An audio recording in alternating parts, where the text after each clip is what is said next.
안녕하십니까. 민미업 한미업 막내 고승욱입니다. 제가 준비해온 그 내용은 뭐 4.3하고 뭐 19세기 제주 밀란하고 뭐 직접적인 관계는 없지만 그 생활사라든지 그 당시 사셨던 분들의 어떤 삶의 방식 이런 것을 초점에 맞춰서 한번 준비해봤습니다. 그 말에 새긴 민중의 기억이라는 거를 뭐 간단하게 설명을 드리자면은 이를테면 쇠속각이라는 말이 있는데요. 깍은 끄트머리라는 얘기고 중간에 있는 소는 물웅덩이라는 말이고 앞에 있는 쇠는 음매하는 소입니다. 그러니까 소가 물을 마시는 그 웅덩이의 끝부분, 끝자락을 쇠속각이라고 부르거든요. 또 그리고 수군동이라는 동네가 있습니다. 저기 공항 바로 옆에 붙어 있는 포구인데 그 동네는 그 뿌리 근에다가 닦을수에다가 뿌리 근자를 씁니다. 그러니까 그 털을 닦았다 이런 뜻이거든요. 근데 이 동네의 옛 이름은 닦은개라고 합니다. 닦은애라고도 하는데 무슨 얘기냐면은 그 마을의 포구가 그 울퉁불퉁한 암초들이 많아서 그 마을 사람들이 와서 정으로 그 암초를 깨서 만든 포구이기 때문에 닦은개라고 합니다. 수군동의 의미를 좀 더 추적하자면은 그때 그 당시 살았던 그 동네 사람들의 어떤 삶을 엿볼 수 있다는 거죠. 그 도너리 오름 같은 경우는 지금 한경 곶자리라고 알려져 있는데 그 주변에 살았던 사람들의 삶을 말씀드리기 위한 것이고 노린하니 빌레는 이제 조천 쪽의 삶을 좀 조명해 보기 위해서 이렇게 제목을 붙여봤습니다.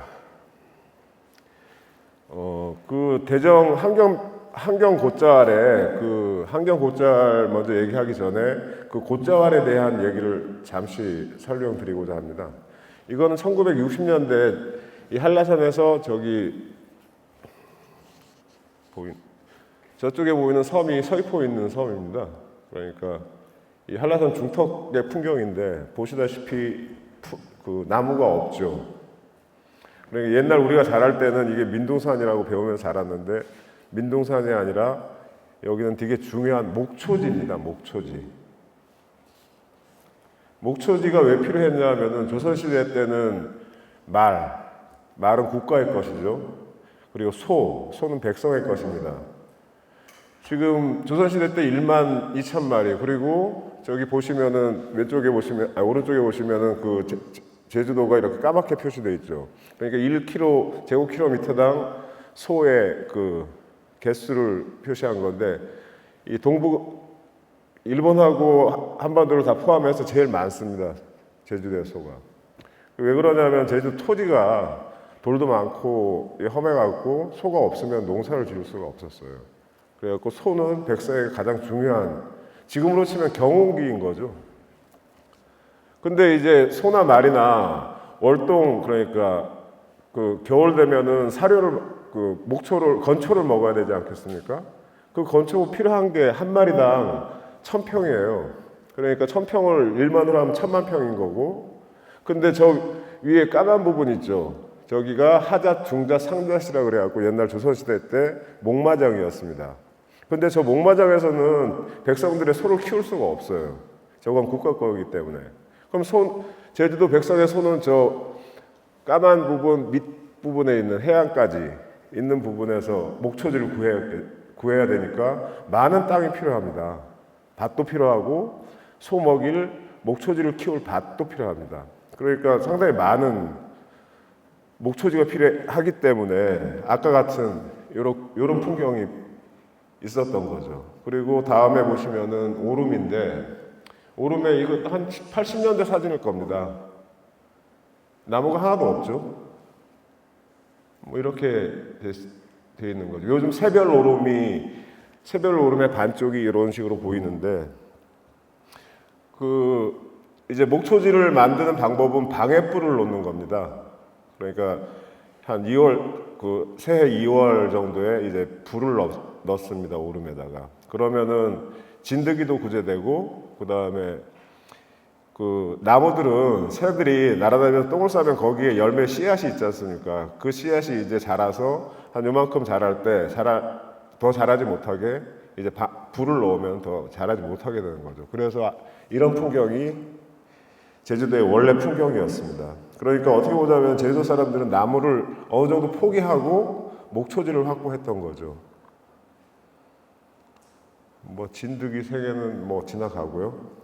이거는 지금 새별 오르면서 이벤트로 봄맛 몇 월 달에 하는지 모르겠습니다만은 뭐 들불 축제인가 그런 걸 하고 있죠. 이런 데서 소들이 그 풀을 먹었던 거죠. 그리고 요즘은 저기 다랑시 오름인데 보시다시피 이제 나무들이 많이 자라고 있죠. 지금 요 앞에는 송당 그 목장일 겁니다 아마. 그래서 소들이 있고요. 저 밑에 사진 보면은 저기 별도봉인데 저기 보시면은 나무들이 드문드문 자라고 있죠. 그러니까 1966년도에 이제 방해불을 금지를 하게 됩니다. 그리고 1968년도에는 경운기가 들어오면서 이제 본격적으로 농호가 필요 없게 된 거죠. 밥 가는 소가. 그리고 이제 먹는 비육소로 전환하게 됩니다. 그래서 대단위의 그 목초지는 예전처럼 필요가 없게 됐고요. 그러면은 그 아까 보시다시피 이런 풍경에서 그럼 나무들은 어디에서 자랐나? 그게 나무 자라는 곳이 곶자왈이라고 부르죠 요즘은. 그러니까 곶자왈은 숲이라는 뜻이고요. 그 숲은 그 한자로 수라고 표시하고 저기 보시면은 동국 여지승람에는 수언작화라고 했습니다. 화가 뭡니까? 화는 한자고 우리나라 말로 화. 꽃이지 않습니까? 꽃입니다, 꽃. 제주의 숲은 꽃. 곶자왈. 그러니까 옛날 발음엔 쌍기역을 안 쓰니까 곶이라고 한 겁니다. 저 밑에는 뭐 수위 고지라고 했죠. 그러니까 곶을 느려서 발음하면 고지가 되는 거고 곶. 그러니까 요즘 곶자왈은 요즘에 만들어진 용어고요. 원래는 제주도의 숲은 곶이라고 불렀습니다. 아이고 여기 잘 안 보이는 것 같네. 그러면 곶은 어떻게 곶으로 남았느냐?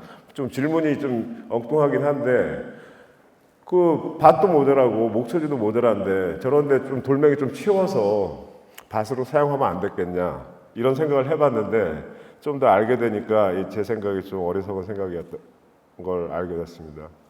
이 곶자왈의 지금 본질은 저겁니다. 저 위에 보면 용암이 흘러내리죠. 용암이 흘러내려서 저기 굳어져서 그 안반이 되고 그 사이사이에 이제 나무 씨가 떨어져서 거기서 나무들이 자라게 된 겁니다. 그리고 이쪽 보시면은 용암의 흔적이 정확하게 드러나 있죠. 여기가 한경 곶자왈이라는 데인데 이 저 위에 있는 용암의 흐름하고 거의 비슷하죠. 곶자왈의 본질은 저렇게 용암이고 용암에서 이제 나무가 자란 것입니다. 그 상창 하르방 땅이라는 데는 이 부분을 가리킵니다. 여기는 안덕 화순 곶자왈인데 요 주변 마을이 상창 그리고 감산 그리고 창천인데 옛날에는 감산이라고 했습니다. 그 요 지역에 있는 당 이름이 상창 하르방 땅이라는 게 있는데 상창 하르방 땅은 그 한라산 신이 9형제 중에 8번째 신이 좌정한 당입니다. 그 당신의 이름이 뭐냐 하면은요. 여기가 아까 그 감산에 있는 주변에 있는 당입니다. 이름은 남판 돌판 고남상태자 하로산도입니다. 하로산도는 한라산 신이라는 말이고 고남상태자는 꽃나무 상태자라는 말입니다. 그리고 앞에 있는 그 남판 돌판은 이제 보시면 아시겠죠. 남판 돌판이 뭔지. 나무라는 것은 나무입니다. 나무판 돌판이라는 뜻입니다. 곶자왈은 나무판 돌판입니다. 저렇게. 그러니까 여기도 썼지만 곶은 일단 돌판이기 때문에 밭의 끝입니다. 밭각. 밭의 끝이기 때문에 이제 밭이 못 들어가니까 나무가 자랄 수 있었던 거예요. 뭐 별거 아닌 것 같은데 이게 나중에 곶자왈의 생활을 좀 들어가게 되면서 그 곶자왈에 대한 기본적인 정보를 말씀드리고 시작하겠습니다.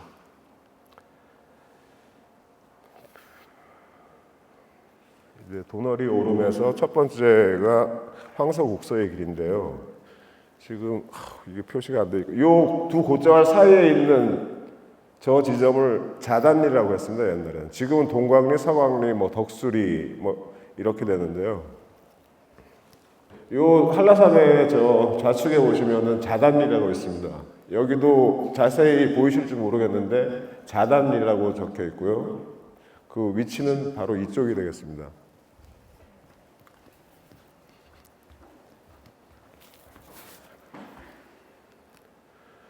그 자단리 빨간 점이 있는 데가 자단리고요. 지금 현재는 동광서광 덕술입니다.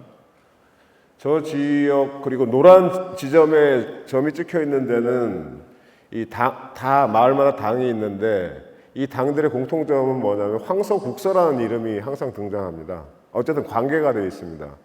뭐 황서라고 하든가 아니면 황서국서라고 하든가 황서국서 도서라고 하든가 이 황서국서 도서 혹은 황서국서 병서라고도 하는데 그 시는 저기 고내리 본향당에서 모시는 시입니다. 저 고내리 본향당 주변 사람들이 이쪽으로 왔다는 얘기인 거죠. 뭐 저기 제일 위에서부터 보면 당동산 오일 하루방 땅에서는 황서, 그리고 가막 땅에서도 황서, 당모루 허리 땅도 마찬가지고요. 동광서강 곤향당에서는 바람웃도라고 합니다. 바람웃도의 정체는 좀 이따 말씀드리겠습니다. 그리고 광정당에 있는 저 세 명의 형제가 있는데 세 명의 형제 중에 저 막내인 광정당이라는 사람이 광정당이라는 신이 저 덕수리에서 좌장하고 있는데요. 저 세 명의 활동이 뭐였냐면은 활약이 뭐였냐면 저 위에 있는 고내리 본향당에 있는 황서국서 병서의 활약하고 똑같습니다. 그 활약은 뭐냐면 김통정을 잡아서 죽였다라고 하는 내용이거든요. 그러니까 여러분도 아시겠지만 삼별초가 1271년인가 뭐 그때 제주도에 입도하게 됩니다. 처음에는 그 오영고등학교 지금 현재 오영고등학교 근처에 있는 무슨 송담천이라고 하는데 전투를 벌이게 되는데 그때 왔던 하여튼 뭐 삼별초의 장수하고 이제 광군이 전투를 벌이게 됩니다. 근데 전투를 벌였는데 열세에 있었던 그 삼별초 군대가 이겨요. 그래서 그 광군이 남긴 기록에 광군의 장수가 남긴 기록에 보면은 그 도민들의 협조를 못 얻어서 우리가 졌다 이런 기록이 남아 있습니다. 그러니까 당연히 그 고려 시대 때 제주도 백성들의 삶이라는 게 이 관하고 백성들의 삶이라는 걸 비춰봤을 때는 당연히 협조를 못 얻었겠죠. 그리고 3년 전에는 문행로의 난이라는 게 있었어요. 그러니까 난이 일어났다는 거는 그만큼 이 중앙의 권력하고 어쨌든 백성들의 삶이 격리된 어떤 삶을 살았다는 걸 증명하는 거겠죠. 그래서 당연히 처음에는 김통정의 삼별초군이 응원을 얻었을 거예요. 그래서 제주도 저 성산포에 가면은 김통정 장군을 모시는 당이 하나 실제로 있습니다. 근데 이제 여몽 연합군이 이제 들어오게 되죠. 거기에 장수가 이제 김방겸하고 뭐 홍다구하고 훈도라고 하는 장수가 있는데 그 장수 3명의 이름이 황서국서 병서로 변형된 겁니다. 그러니까 그 삼별초 김통정이 들어와서 처음에는 그 도민들의 제주 백성들의 응원은 받았지만 한 해 가고 2해 가면서 항파들이 성도 만들고 하면서 강제 노역에 끌려가게 되고 그러면서 나온 전설이 뭐냐면은 너무 뭐 먹을 것도 안 주고 그 노역만 시켜서 자기 똥을 이렇게 주워 먹었다는 전설이 있습니다. 심지어 남이 싼 똥을 뺏어 먹고 이러면서 다투기도 했다는 전설이 있는데 그래서 그게 뭐 실제인지 아닌지는 알 수는 없지만 저 고내리 사람들이 고내리에 있는 그 애월 사람들이 저 자단리로 왔다라는 것은 아마도 그 당시 백성들이 당했던 고충을 증거하는 건데 왜 그러냐면은 저 위에 사진 보면 빨간 데 있는데 표시 있는 데 있죠. 저기는 제주도의 1등급 토질입니다. 그리고 지금 자단리가 있는 데는 저기 초록색인데 저건 지금 2등급이지만 저 자단리에 있는 지형에 있는 땅들은 3등급이라고 보면 됩니다. 왜냐하면 거의 그 해발 한 200m 지점부터 자단리가 있거든요. 그러니까 거기는 목초주의, 현재는 목초주의고 농사를 지으기에는 별로 좋지 않은 땅인 거예요. 그러니까 애월에 있는 좋은 땅을 버리고 저 아주 안 좋은 땅에 왔다는 거는 좋아서 온 게 아니라는 뜻이겠죠. 그래서 어쨌든 그리고 이 이야기는 그 함덕 그 읍지에 보면은 그 애월 사람 뭐 강씨, 고씨, 뭐 문씨인가 하여튼 모르겠는데 그 세 성씨가 이제 피난을 왔다 이런 그 구전이 전해집니다. 그러니까 우리가 알고 있는 그 삼별초 민족주의적인 관점에서 보는 삼별초의 문제, 그러니까 그렇게 지역적인 문제에서 봤을 때는 관점에서 봤을 때는 전혀 다른 의미로 해석할 수 있는 거고, 또 황소국서라는 것도 사실은 이제 연합군이 이제 제주도를 지배하게 되면서 어떤 주류 세력이었기 때문에 어떻게 보자면은 제주도 백성이 황소국서를 따를 수밖에 없었던 또 지점도 있었겠죠. 그러니까 저희가 알고 있는 민족주의적 관점이 그냥 단순하게 그게 맞다라고 할 수 없는 지점들을 이 황소국서 병서의 길이 좀 보여주는 게 아닌가 그렇게 생각됩니다. 그다음 역향 광청리인데요. 여기 광청리는 그 자단리에서 덕수리가 빠져나가면서 이제 덕수리는 세당이라는 이름으로 이제 새로운 마을을 만들고 그다음 나머지 동광 서광이 광청리라는 이름으로 남게 됩니다. 뭐 역향 광청리인데 이 뭐 강제검란이나 방성칠란이나 다 이 동네 사람들이 이건 어제 그리고 오늘 그 박 선생님이 다 말씀해 주셨는데요. 뭐 이재수의 난 같은 경우는 조금 다릅니다만 그건 나중에 말씀드리도록 하겠습니다. 여기 보시면은 하자선 150m이고 중자세 마지막은 400m입니다. 지금 광청리의 위치 그 해발 고도가 한 150에서 200부터 그리고 높은 데는 한 400m에 이르는 곳이기 때문에 정확하게 조선의 10마장 중에 7마장에 속하는 곳입니다. 그러니까 목장지대에 있는 마을인 거예요. 그럼 제주도 그 목장지대의 삶이라는 게 어떤 건가? 그 말의 정책이라는 게 어떤 건가를 잠시 보겠습니다. 이 현상은 1701년인가 제주도에서 1년 반 동안 제주 목사를 했던 사람인데요. 뭐 많은 기록을 남긴 사람인데 이 사람은 제주도에서 마정보다 중요한 것은 없다. 그리고 다음 옆에 보시면은 마적, 그러니까 말을 관리하는 장부가 5통이나 있었습니다. 똑같은 게. 보시면 감목관, 제주목사, 전라도, 그리고 사복시, 병주에서 똑같은 그 기록을 보관하고 있었으니까 얼마나 철저하게 말의 관리가 이루어졌는지를 알 수 있습니다. 그리고 이 준마 한 마리가 그러니까 아주 좋은 말 한 마리의 가격이 노비 3인이고 면포 500필이고 쌀 20성, 지금으로 치면 한 3톤 가량이 된다고 하는데 지금으로 치면은 그 뭐 벤츠 가격 정도 되겠죠. 그래서 이걸 관리하는 사람을 말태우리, 목자라고 하는데 목자의 삶이 엄청 고단했다고 합니다. 말이 병들거나 죽거나 하면은 그걸 변상해내야 해요. 그리고 말이 죽고서는 그 말가죽을 이제 바쳐야 되는데 말가죽은 옷감이라든지 신이라든지 많은 용도가 있었거든요. 거기에 기스가 나면은 새로운 말로 변상을 내야 된다는 겁니다. 3억짜리, 2억짜리 말을 어떻게 변상을 하겠습니까? 그래서 말태우리가 되면은 주변 친척들이 잡아서 몰래 죽인다고 합니다. 왜냐하면은 말태우리가 변상을 못 해내면 그 일가 친척들이 변상을 해내니까 일가 친척들이 가만 냅둘 수가 없죠. 요거는 뭐냐면 부모 숫자는 뭐냐면은 부모를 팔아버린 말태우리 5, 처자식을 판 사람이 8, 동생을 판 사람이 26, 동생이 제일 팔기 쉬웠나 보네요. 자식을 저당 잡힌 말태우리가 19. 이게 몇 년 동안의 기록이 아니라 아까 이 형성 1년 반 동안 있었다고 그랬지 않습니까? 1년 반 동안 있으면서 아마도 1년의 기록일 겁니다. 해마다 1년에 저런 일이 벌어졌던 거예요. 어떻게 보자면은.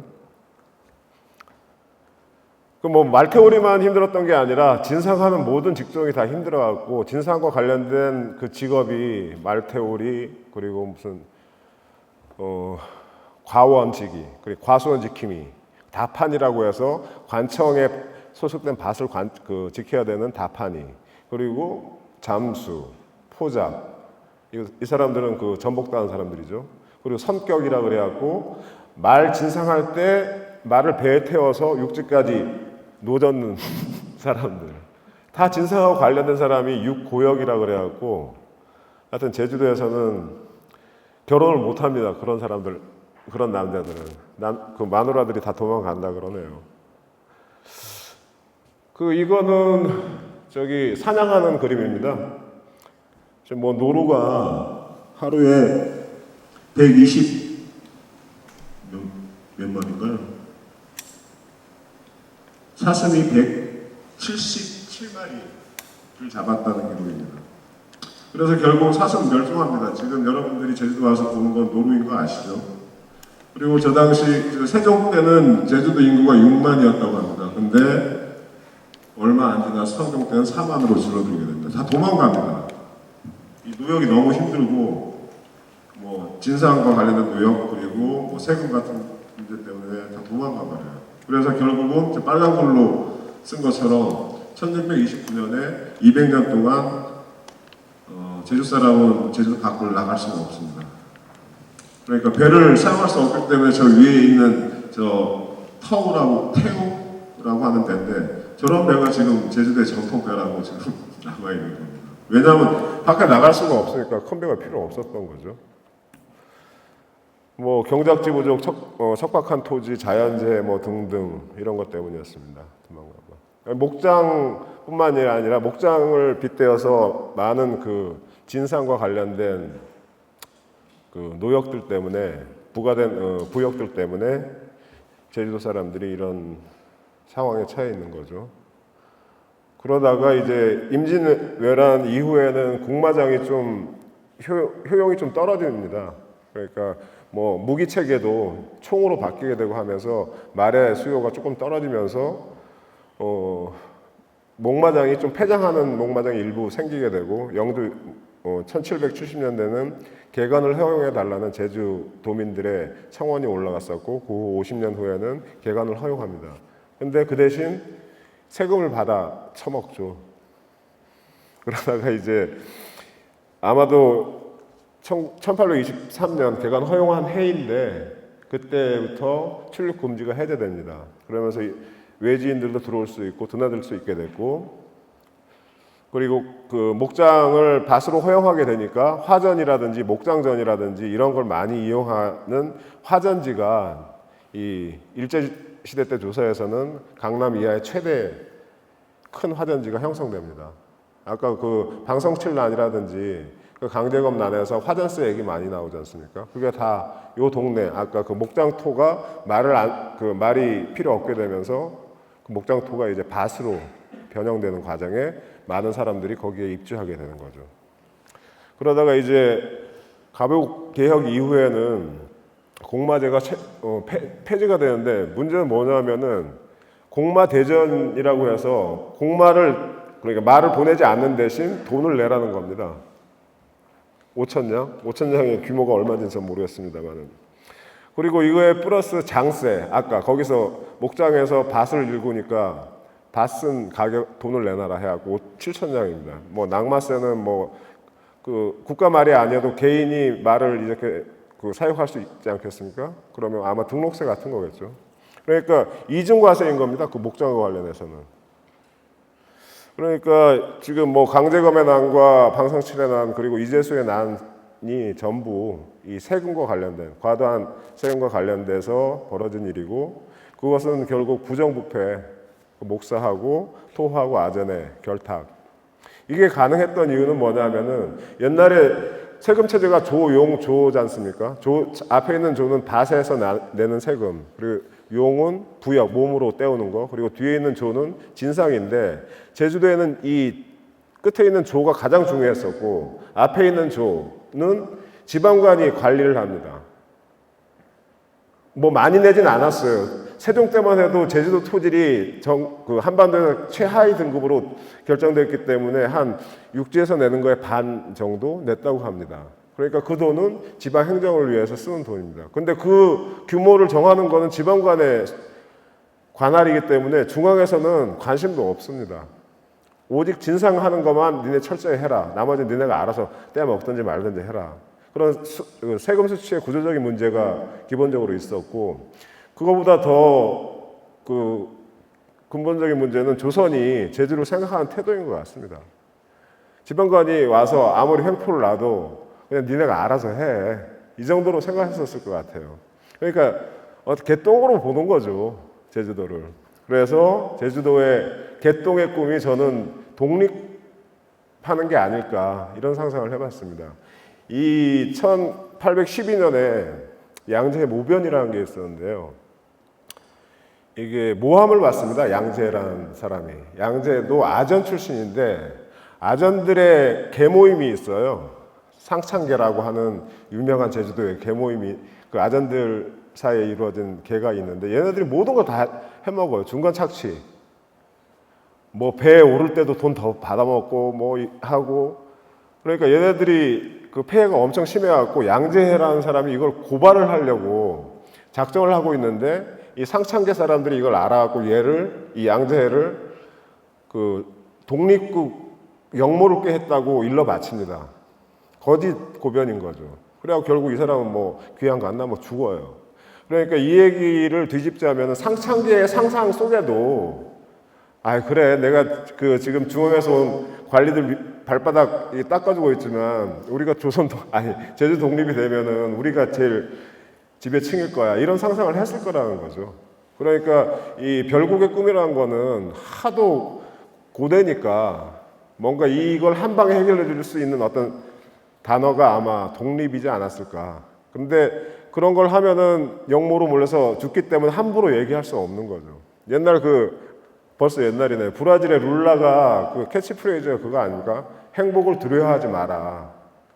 근데 이 행복한 상상을 하면, 왜 그러냐면 행복한 상상을 하는 순간 과거의 경험으로 봤을 때 목숨을 연명할 수가 없었기 때문에 두려운 거죠. 그러니까 이 별국의 꿈, 독립의 꿈은 잠재의식 속에 있었으리라고 생각합니다. 그리고 이 잠재의식이 결국 이재순환 때 좀 더 과도한 그 희생을 추동했던 원인이 아니었을까, 저는 그렇게 생각하고 있습니다. 뭐 생활사하고는 좀 별개로 너무 나간 것 같네요.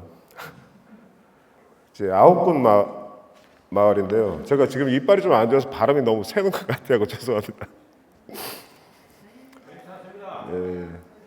예, 감사합니다. 이 아홉군 마을은 이곳입니다. 여기가 한경고자리고요. 여기 청수, 낙천, 조수, 저지 보이시나요? 예, 요 네 마을에 대한 얘기입니다. 아홉군 마을은 여기 낙천리가 아홉군 마을이라고 합니다. 굿은 구덩이를 굿이라고도 표현합니다. 제주도에서. 9개의 큰 구덩이가 있는 마을, 저수지가 있는 마을이라는 뜻입니다. 근데 왜 저기 낙천리만 저렇게 9군 마을이냐? 저 주변에 있는 나머지 3마을도 조그마한 저수지는 할 정도의 진흙이 있었어요. 근데 가장 진흙이 많았던 데가 저 낙천리였습니다.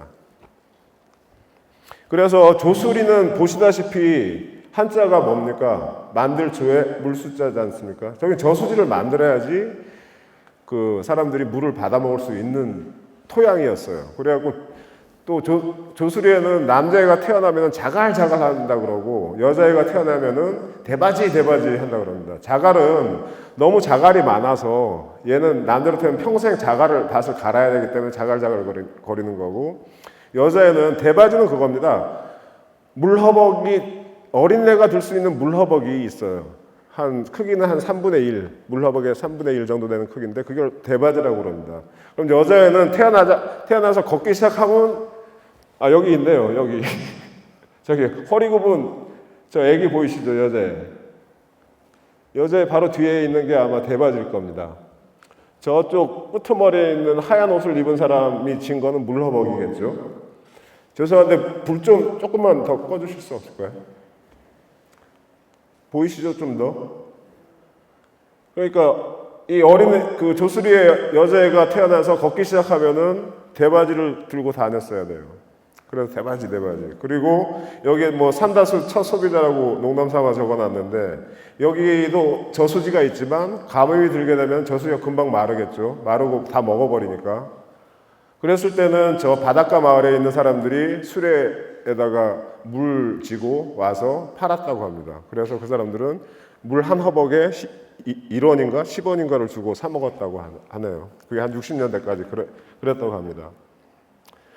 같은 비슷한 마을에서도 왜 이렇게 그 토질이 다른가 하는 거를 보시면은 이게 제주도 토지를 조사한 이 그림인데요. 이 칼라가 있는데 찾지를 못하겠더라고요. 그래서 흑백으로 되어 있는 것만 가져왔는데 저기 하얀 부분 두 개는 항경곶자울하고 화성곶자울입니다.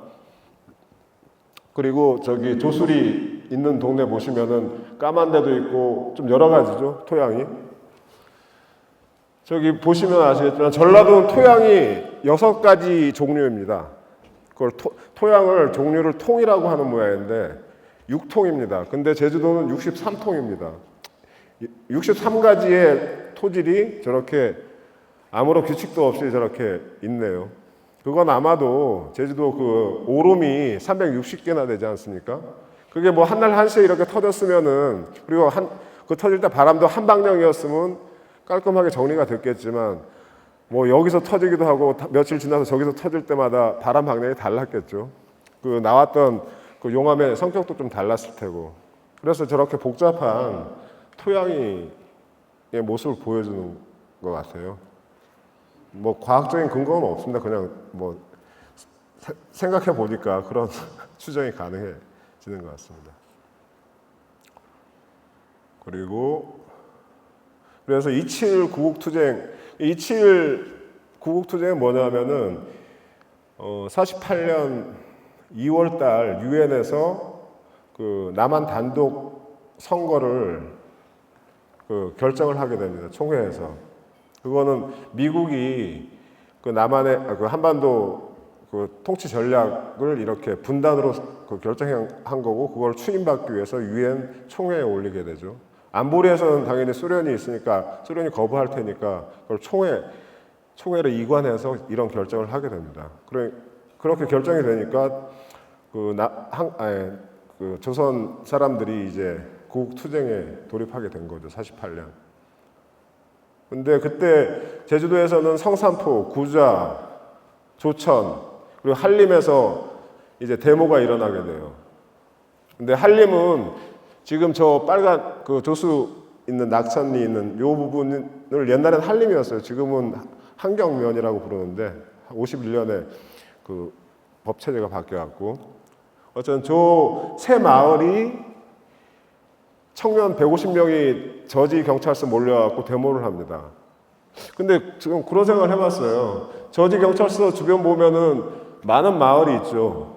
근데 왜 저 네 마을의 청년들만 모였을까 이런 상상을 해봤는데 그러다가 그 환경명 읍지를 보다가 어떤 내용을 찾았냐 하면은 아까 9곳 마을 저 낙천리에 그 조수리하고 청수리하고 그 저지 사람들이 그 낙천리에 모여서 그 물 웅덩이 저수지를 같이 만들었습니다. 그러니까 이 사람들이 뭐 이념이 어떻고 저쩌고 이런 걸 떠나서 이 생활 자체가 서로 뭐 어려운 지점을 어쨌든 네트워크를 만들어서 공동의 저수지를 만들고 가뭄이 들면은 낙천리의 그 저수지에 저 세 동네 여인들이 다 물 허벅지고 와서 물 떠갔다고 합니다. 그러니까 뭐 가능한 상상인 거죠. 저 사람네들은 뭐 어떤 이념을 갖고 있었냐 이전에 삶의 방식 자체가 서로 도와야 되는 상황에 처해 있었던 거죠. 그리고 어제도 박 선생님이 말씀하셨지만 신평 본향당 같은 경우에 이재수가 장두되어서 이제 출정식을 올리기 전에 제사를 지냈다고 했지 않습니까? 근데 이 주변에 보면은 그 당들이 많아요. 안성, 보성, 인성 전체를 본향당이었던 뭐 동문박 산지 땅이라는 데는 너무 당이 세갖고 고을 원님이나 이런 사람들도 말 타고 가다가 말에서 내려서 그 당에 절을 하고 가야 될 정도로 센 당이라고 합니다. 저 센 당에 가서 할 수도 있고, 뭐 어제 박 선생님 말씀하셨을 때 안인보 사람들이 좀 뭐 그 권력 지향적이어서 오히려 좀 그 배제된 사람들의 모임을 위해서 저기 곧자을 쪽에 있는 신평리 본향당을 갔다 이런 말씀을 하셨고, 또 한편으로는 삼포수를 모집하기 위해서 저 곧자을이 있는 신평 본향당을 갔다 이렇게 말씀을 하셨는데, 이 곧자을과 붙어 있는 마을 이 보성리도 보성리 하동이 있고 상동이 있습니다. 상동은 쿤난밭 땅이라고 해요. 이 쿤난밭 땅도 있고, 그다음 구엉리에 뭐 지방틀 할망당도 있고, 뭐 서광리 본향당도 있고 한데 왜 신평리에서 이재수가 그 제사를 지냈을까, 이런 걸 한번 좀 상상을 해봤는데 이거는 근거는 찾을 수 없어요. 다만 어떤 게 있냐면은 신평에는 저 동네 옛날에 다 옹기 마을이 많았었는데 신평리에 흙을 다 사갖고 갔어요. 왜냐하면 그 주변에서 가장 좋은 흙이 신평리 흙이거든요. 특히 구엉리 같은 데는 흙이 아예 없어요. 그 제주도에서 가장 늦게까지 옹기 마을을 유지한 마을임에도 불구하고 흙이 없어요. 그래서 신평리 가서 흙을 사와요. 흙을 살 때는 어떠냐면은 흙 파는 사람들도 좋은 게 밑에 진흙이 있으면은 밭농사를 못 지어요. 왜냐하면 물이 안 빠지잖아. 그렇다고 해서 논농사 짓기에는 저수지가 발달되어 있지 않기 때문에 논농사도 못 지어. 그러면은 구억이나 서광리나 이런 데서 진흙을 돈 주고 파 가면은 그때 밭농사가 또 가능해지는 거예요. 물이 빠지니까. 그런 식으로 서로 필요한 거 주거니 받거니 하면서 있었고, 또 신평, 구억, 서광리 사람들이 저수지를 또 같이 만듭니다. 그래서 좀 궁금했어요. 왜 그러면은 보성리, 여기 보면은 신평리, 구억리, 서광리 보이시죠? 그 사이에 뭐가 있습니까? 보성리가 있죠. 보성 하동과 상동이 있습니다. 근데 왜 보성리 사람들은 빠지고 신평, 구억, 서광만 저수지를 만들었을까요? 그거는 저 보성리에 아주 용수가 풍부해갖고 이 사람들은 저수지가 필요 없었던 사람이에요. 아마도 이런 어떤 삶의 조건이 이재수가 그 신평 본향당에서 죄를 올리게 되는 만약 제가 소설을 쓴다면은 그런 상상도 해볼만 하지 않나, 그런 생각을 해봅니다. 이제 구억리인데요. 구억리는 4.28 평화협상을 했던 데입니다. 그 제주도 무장대가 은신했던 부분이 아까 그 환경 곧자왈 윗부분, 그리고 그 곧자왈 윗부분의 샛별 오름 근처에서는 무장대들이 훈련했던 곳, 뭐 이런 곳이라고 알려졌습니다. 그리고 저 상모리 모술포에는 구연대가 있었습니다. 그래서 중간 지점인 구억리 초등학교에서 구억 국민학교도 옛날에는 그래서 평화 협상을 했었는데, 이 구억리는 옹기 마을로 아주 유명합니다. 지금 안성리, 인성리, 보성리 세 마을은 이게 대정성입니다. 대정성의 동쪽을 동성리, 서쪽을 서성리, 그리고 동성리 중에 위쪽을 안성리, 그리고 밑에는 인성리, 그리고 서성리는 상동 하동이 나뉩니다. 여기 보시면은 안성리에서 구억리가 분리해 나갔다고 하네요.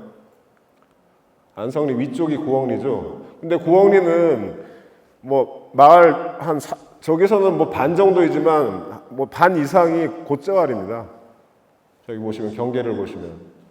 그리고 밭은 바닥에 빌레밭입니다. 그러니까 안반이 있어갖고 물이 많이 고여요. 그렇다고 해서 저수지처럼 지속적으로 고이지는 않는 거고, 밭이 작물이 뿌리가 썩을 정도로 고이기 때문에 밭이 아주 형편없어요. 그래갖고 구억리 사람들은 흙도 안 나는데 옹기 마을로 유명해진 이유가 저 밭이 열악하니까 그걸 대체할 수 있는 다른 일을 찾은 거죠. 그 구석밭이라고 하는데요. 구엉리를 옛날에는 저기 보시다시피 인성리의 끝부분이죠. 구석에 있다고 해서 구석밭이라고 했습니다. 마을 이름을. 근데 구석밭에 국악전이라고 한 게 있습니다. 국악전. 뜻은 뭐 이거 읽어보신 분은 아시겠지만 모서리가 9개라는 말입니다. 네모난 밭의 모서리는 4개겠죠. 이건 어떻게 상상해야 될까요? 국악전. 그걸 한번 보여드릴게요. 자, 아유 지도를 보면은 실감 나는데 지금 안 돼갖고. 자, 이게 이겁니다. 각이 몇 개 정도 돼 보이시나요? 저기 저 위에 있는. 뭐 9개가 될지 모르겠습니다만은 저 곶자왈 주변이 다 저렇습니다.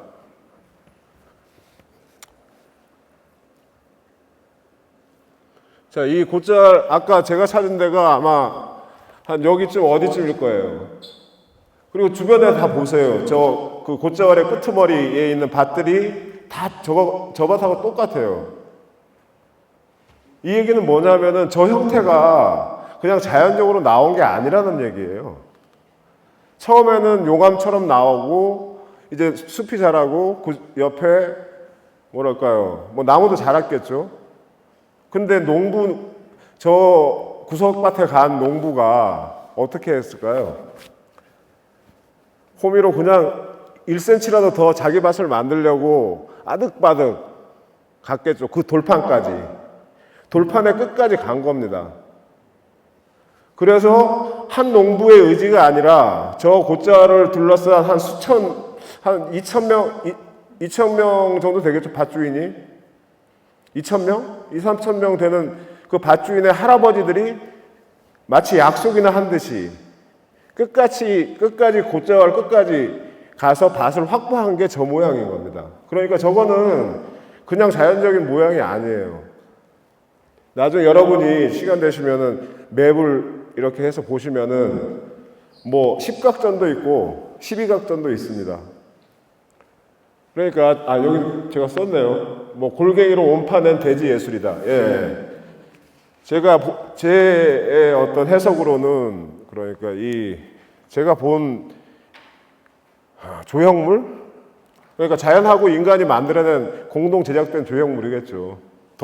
지금은 뭐 여기 있는 데는 영어마을입니다. 이렇게 하얗게 된 데는. 영어마을에서 원래 형태가 이제 파고 들어갔지만 영어마을 이전에는 온전한 그 마그마의 용암의 그 흐름 그 자체가 드러나도록 살았던 거죠. 근데 그래서 제주도만 그런가 해서 전라도 쪽 산 있는 주변에 밭을 가봤어요. 구글로. 맵으로. 근데 다 똑같습니다. 그러면은 세계 농부들이 다 똑같았겠죠. 그러니까 농부의 마음이 저 국악전이라는 용어 속에 이 전 세계의 농부의 마음이 나는 깃들어 있을 거라고 생각을 합니다. 그 다음엔 그럼 밭각인 곳에서는 무엇을 했나? 밭의 끝인 곶자왈에서는 무엇을 했나?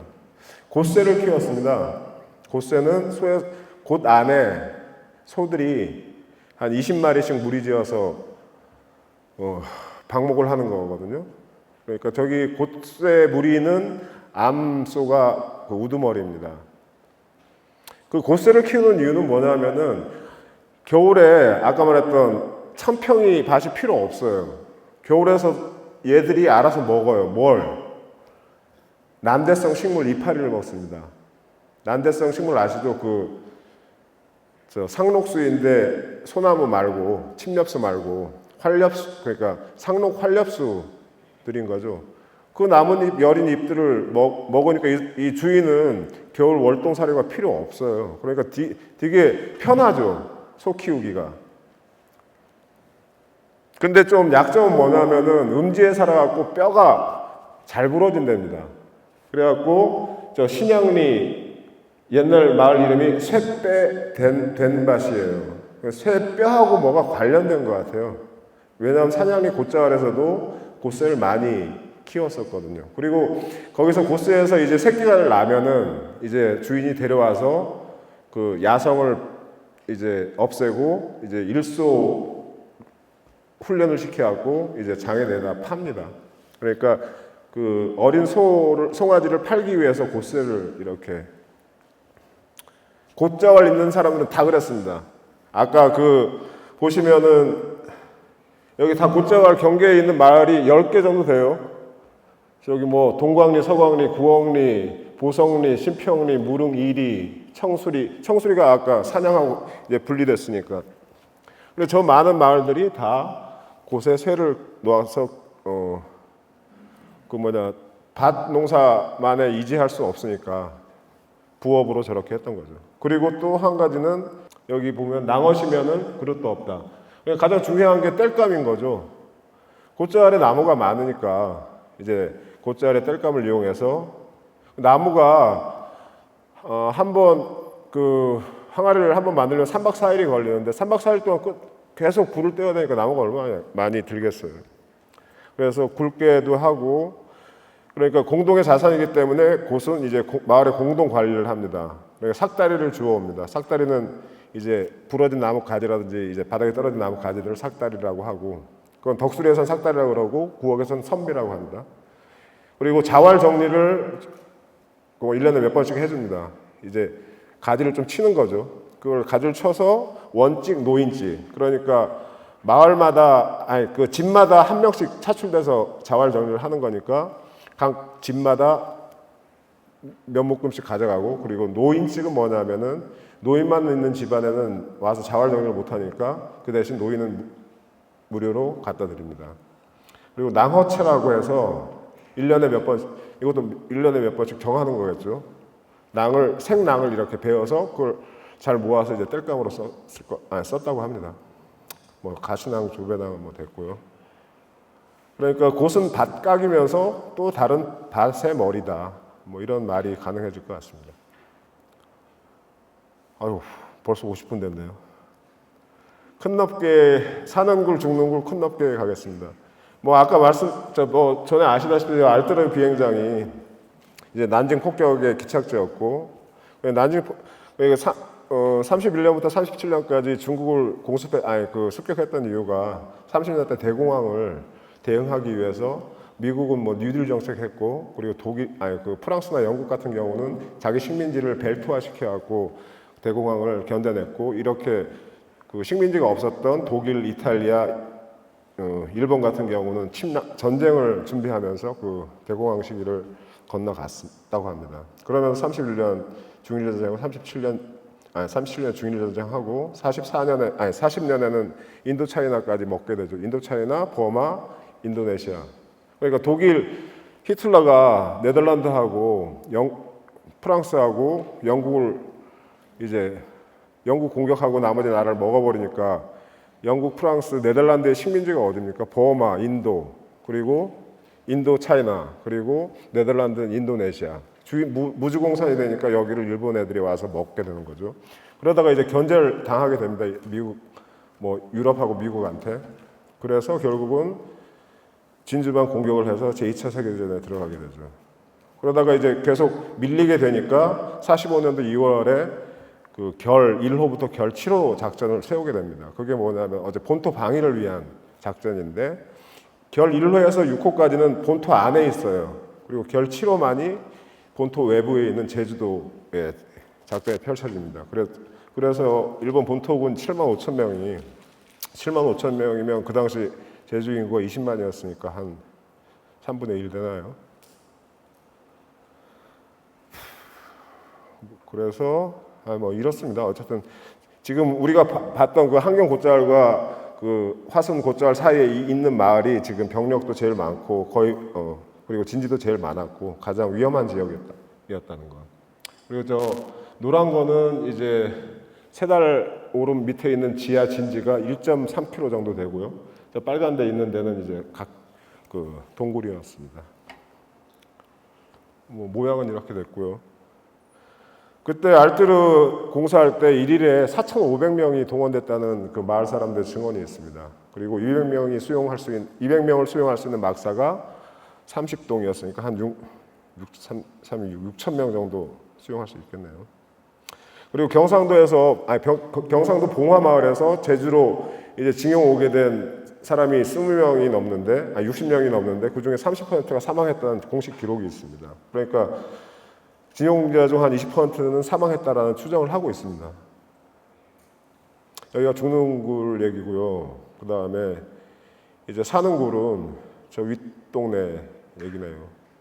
이건 아까 그 밭이 열악한 동네는 굴을 가마를 해야 됐습니다. 제주에서는 가마를 굴이라고 합니다. 그리고 항아리를 통계라고 하고요.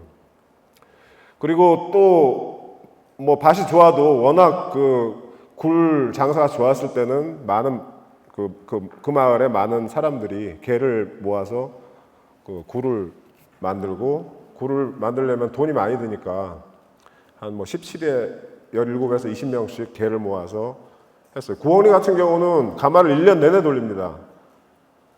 쉴 시간이 없어요. 그러니까 마을 전체 사람들이 각각 개 모임을 만든 거예요. 그렇게 해야지 이 사람들 먹고 살았으니까. 자, 그리고 나무를 자르게 되면은 저 곶자왈 환경 곶자왈 주변의 나무를 이런 나무를 많이 찾을 수 있을 거예요. 이건 잘랐던 흔적입니다. 자르면 다시 나오고 다시 나오고 다시 나오고. 그러면서 저 곶자왈을 관리하기 위해서 아까 말씀드렸던 곶자왈 공동 관리가 있었습니다. 노란 굴하고 검은 굴은 이게 그 지세항에 대해서만 간단히 말씀드리겠습니다. 그 검은 굴에서 만든 걸 지세항, 지세그릇이라 그러거든요. 지세라는 말은 이 기와의 고어라고 하는 해석이 하나 있고요. 그리고 지세어멍이라고 제주도 말 중에 지세어멍이 있습니다. 홀어멍이에요, 홀어멍. 그러니까 자식 키우느라고 밖에서 땡볕 맞으면서 엄청 고생하고 있으니까 홀어멍이 얼굴이 어떨까요? 얼굴이 까맣겠죠. 그 까만 얼굴에 빗대어서 지세항이라고 말하는 해석도 있습니다. 굴자가 있었고, 어쨌든 이 굴은 사는 굴이다. 그 다음에는 여러분 어저께도 들으셨던 큰납괴입니다. 큰납괴는 사는 굴하고 삶과 죽음의 경계 기로에 있었던 굴이었겠죠. 그러니까 뭐 사는 굴, 죽는 굴, 그리고 큰납괴 이렇게 해서 한번 상상을 해봤습니다. 이제 노린하니 빌랜드 이거는 어떻게 할까요? 그럼 패스하고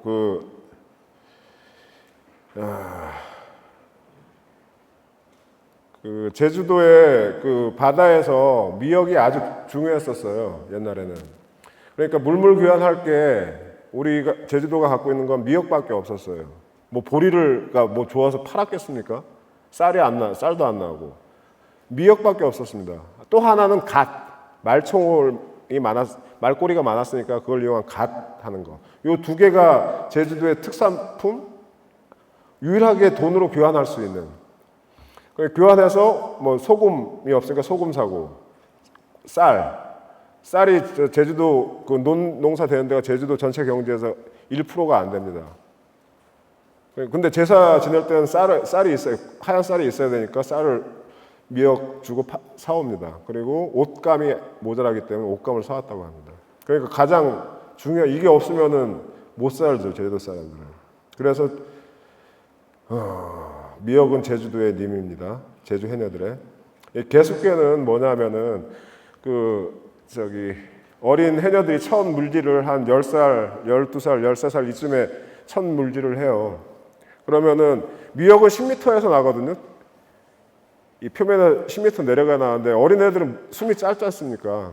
그래갖고 미역에 요 꼬랑지만 저 윗부분만 따오면은 그걸 본 동네 해녀들이 안타까워서 미역 머리 해라 하면서 미역을 한 서너 뿌리를 줍니다. 머리는 미역의 뿌리를 머리라고도 하고 귀라고도 하고 그럽니다. 그러니까 안타까워 주는 거, 선물하는 거. 그걸 개숙이라고 합니다. 개숙.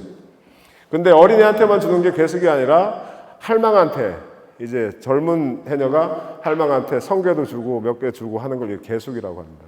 객가에서 이루어지는 어떤 부주여서 그런지 개가 들어간 이유가 아마 객가하고 관련되지 않을까 이렇게 생각하고 있습니다. 보이시죠 이거? 저 하얀 게 다 해녀들이에요. 물개가 아닙니다. 그러니까 한번 허체하면은 일주일이면 끝납니다. 일주일. 미역 그 조문이라 그러는데 미역을 따는 기간이 일주일 이상 안 걸려요. 다 따버려요, 다. 더 많은 사람들이 가서. 저 뒤에 쳐진 저 해녀들은 되게 안타까운 거예요. 미역을 허체하면은, 허체라는 게 딱 날을 정해서 이때부터 미역을 따도 된다라는 그 마을의 그 약속이거든요. 그러면은 골목길에 해녀들이 뛰어나가다가 막 넘어져서 막 밟히기도 하고, 저거를 멈출 수 있는 건 영장밖에 없습니다. 저 기간에 누가 죽으면은 그 영장을 일 자체가 손이 많이 가기 때문에 저거를 멈추는 거는 그 마을에 상이 났을 때 해녀가 애를 배도 저거는 멈추지 않습니다. 그 대포의 어떤 할머니는 낮에 애 낳고, 오전에 애 낳고 오후에 미역 따러 갔다는 증언이 있어요. 요까지만 하겠습니다. 그 제주에 해녀가 많은 이유, 이 영상은 계속 나오는데 검석 속립, 그러니까 사방이 다 검석 속립이고 배를 댈 데가 없다, 이런 되게 난감한 걱정하는 표현인데 이건 관료의 그 표현일 뿐입니다. 중앙 관료는 뭐가 필요할까요? 큰 배가 필요하죠. 큰 배 되기 어렵다는 얘기예요. 근데 제주 사람들은 각 마을마다 조그마한 포구 2-3개, 큰 마을은 5-6개씩 다 있었어요. 아까 닦은 게 봤죠? 없으면 만들기까지 합니다.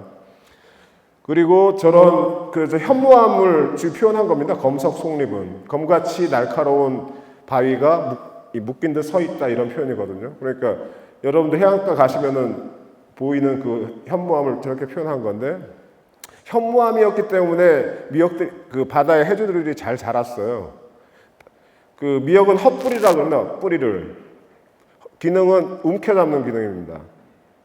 얘네가 구멍이 틈도 많고 해야지 잘 움켜잡겠죠. 그래서 센 파도에서 잘 견뎌갖고 제주 미역이 싱싱한 이유가 그거고요. 또 한 가지는 지형 때문입니다. 이 제주도 지형은 여기 보시면 되게 완만하죠. 저긴 근데 저 위에는 어떻습니까? 침강 해안이라 그러나 그런 표현을 하던데 쑥 내려갑니다. 아까 말했듯이 10m쯤에 미역이 자란다 그러잖아요. 저 위에 있는 섬은 바로 빠지자마자 10m 해갖고 미역 붙어 있는 데가 면적이 작을 수밖에 없고, 여기는 한 1km 나가도 10m예요. 이 동네는. 그러니까 얼마나 많겠어요, 미역이. 미역뿐만 아니라 해조류의 천국이죠, 천국. 해조류는 대만이나 저희 오키나와는 안 나요, 뜨거운 데는. 제주도가 제일 많이 납니다. 그래서 물론 미역도 일본도 나죠. 일본도 나는데 해안의 지형은 제주도가 제일 독특하고 가장 해조류가 살기에 좋은 환경이에요. 저기 보이는 저 까만 물속에 있는 데 있죠. 저기 다 이름이 있습니다. 도들봉란녀, 뭐 무슨 베린란녀, 뭐 이런 식으로 다 있어요. 그러니까 제가 생각하기에는 아마존이 아닐까, 제주도 해안은. 아마존이라고 제가 상상하는 이유를 지금 한번 보여드리는 건데, 저 까만 데가 다 그 해조류들이 자라는 데예요. 여기 하얀 데는 오히려 안 자랍니다. 조개밖에 없어요. 저 까만 부분, 저 안 보이는 저 까만 부분이 훨씬 더 많은 거죠. 그런데다가 뭐 이렇게 꼬불꼬불하죠 하니까 얼마나 많이 자라겠어요. 그래서 제주도 해녀들은 이 바다에 이름이 다 있어요. 여긴 신촌이고 저긴 조천인데, 신촌만 해도 한 80여 개, 조천도 마찬가지 80여 개. 바다밭 이름, 아까 말했던 물속에 있는 안방, 여기 가면 뭐 미역이 많고 여기 가면 소라가 많고 저기는 뭐가 많고 하는 이름이 다 있어요. 저쪽은 무슨 벌러진냐고. 왜냐하면 용암이 부풀어 오르잖아요. 부풀어 오르면서 바게트처럼 벌러지잖아요. 그래서 벌러진냐가 많고 저렇게 이름이 많습니다. 마지막 요거만 하겠습니다. 그러면은 여기는 지금 1시간 3분 됐는데 한 5분만 더 하겠습니다. 괜찮습니까? 요거 마지막만 할게요. 여기는 대섬입니다. 대섬 요쪽은 조천이고 저쪽은 신촌이에요. 그리고 여러분이 보이는 저 까만 판이 실물 빌레라고 합니다. 저 위에 있는 저수지가 소금밭이에요. 마르면은 저기는 물이 한번 들어왔다가 차면은 안 빠져나가요. 지형의 위치 때문에. 그래서 이제 소금을 저기서 바닷물을 태양에 말려갖고 소금을 넣습니다. 모자라면 요 앞에 있는 물을 길러다가 퍼 담습니다. 그래서 뭐 소금밭에 쓰는 물이다 해갖고 실물 빌레라고 하는 것 같아요. 근데 지금 제가 말씀드리는 거는 여기입니다. 여기가 바로 여기예요. 요 까맣게 보이는 부분. 여기가 노린 한이 빌레라고 합니다. 빌레는 그냥 이렇게 너럭바위라고 생각하면 돼요. 근데 너럭바위가 한 축구장 한 서너 개 정도 크기는 한 4-5개 크기는 되는 겁니다. 저게. 노린, 내려가다는 뜻입니다. 한이는 서북 방향, 어떤 데서는 북방향이라고 그러고 어떤 데서는 서북 방향을 한이라고 하는데 한이 방향이 내려가 있다 이런 뜻이라고 해석하는 분이 계세요. 근데 실제로 서북 방향에 내려가 있는데 저기가 아까 말했던 해녀가 천물질 하는데 연습하는 곳이에요. 신촌에 애기 잠수들이 연습하는 곳입니다. 이제 저기서 물질을 연습해갖고 중궁이 되면 먼바다로 나가고 상궁이 되면 옛날에 일제시대 때는 따렌, 칭따오, 블라디보스톡 여기 출가 물질 나가고 이제 다시 돌아와서 허리가 꼬부라지면은 할망 바다밭이에요. 여긴 또. 그러니까 저 바다밭에서는 중군, 상군들은 물질을 안 해요. 서로 삼가는 거죠. 물질하는 거를. 여기 할머니들이 미역 따라 해갖고. 그러면서 그 첫 물질 하는 곳이고 마지막 물질 하는 곳인데 2년 전인가 3년 전에 경향신문에 기사가 하나 나왔어요. 신천포구 200m 지점에서 물질하던 해녀 고 씨가 사망했다라는 기사가 났는데 신천포구는 저기에 요 사진에 저기 아치 있는 데 있죠. 방파제 있고 거기가 신천포구입니다. 한 200m 정도 되죠. 노린한이, 이거 하얗게 보이는 데가 노린한이 빌레니까. 저기서 사망을 하신 거예요. 그래갖고 제가 언제 신천 동동이거든요. 저기 가서 해녀분들하고 인터뷰를 하는 도중에 그 사건이 일어났던 데가 노린한이 빌레다. 이 말씀을 전해드렸어요. 제가. 그러니까 이분은 천물질을 했던 곳에서 아까 말했던 멀리까지 상군 해내질을 하다가 밭을 한 100개를 사서 이 얘기는 다른 얘기지만 밭을 100개를 삽니다. 그래서 30개는 4.3 때 큰아들 살리려고 30개는 팔고 또 30개는 6.25 때 둘째 아들 살리려고 팔고 또 30개는 이제 손지 대학 보낸다고 팔고 뭐 그런 해녀의 삶이 지금 제주도에 있는 거고 이 한이 빌레에서 네, 이렇게 되는 거죠. 천물질은 저렇게 되고 이제 할머니 되면 저렇게 하시는 거죠. 저런 삶이 있더라고요. 제주도 바다밭에. 이건 이성은 씨의 해녀 사진인데 마지막 사진으로 이렇게 올렸습니다. 아휴, 죄송합니다. 이게 빨리 했어야 되는데 이거 고맙습니다.